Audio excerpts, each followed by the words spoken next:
educated about GBV.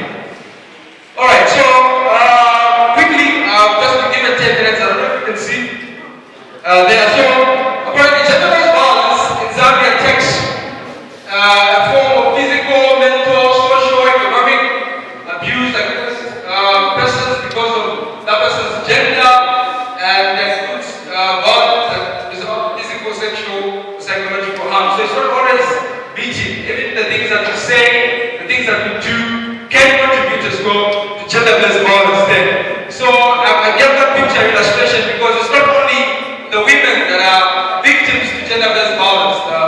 The men as well are victims. So you can check out the man there being subject as well to gender-based violence.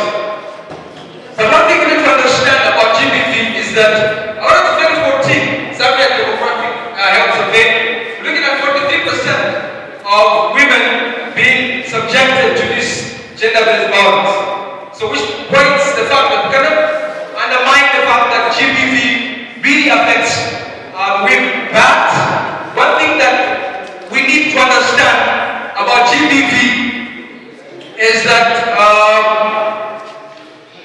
GBV in most parts of Zambia is, this way I would love to go, is multi-generational.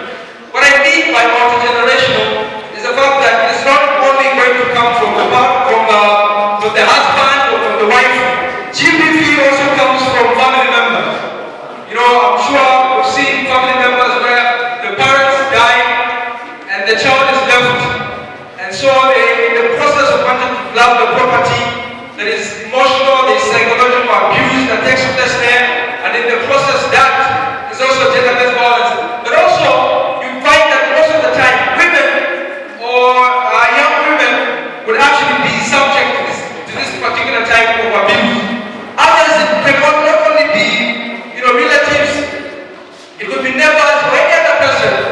By the fact, just because you are male, just because you are female, you are put or subjected to a certain type of treatment, which in of itself is gender-based violence. So according to 2020 gender-based violence statistics, let's look at the statistics for a minute. You find that here are the cases as far as gender-based violence in many other parts of the country there. You can see Lusaka, Copperbelt, Central Province, Eastern Province, Chica Province, but my interest is on Southern Province.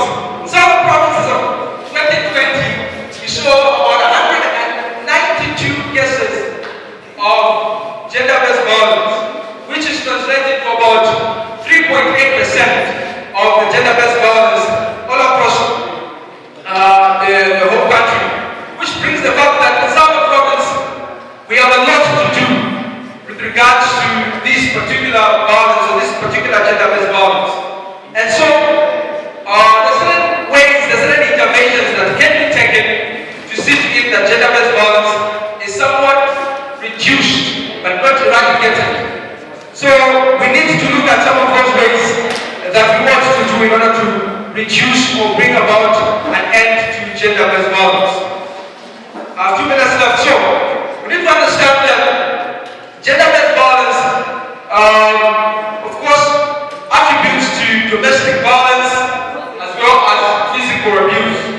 So for those that are in families that are abusive, let us make sure that we know where to take those cases.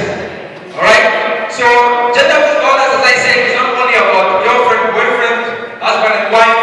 Families also experience this particular type of abuse by virtue of them being a certain type of gender.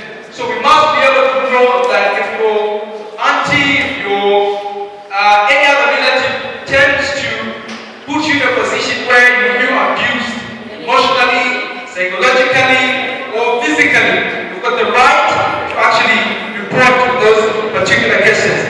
As I conclude, I would love for all of us to stand up with an effort to say, let's stop the violence. Physical, emotional, psychological, whatever it might be, let us stand up with an effort to make sure that we end gender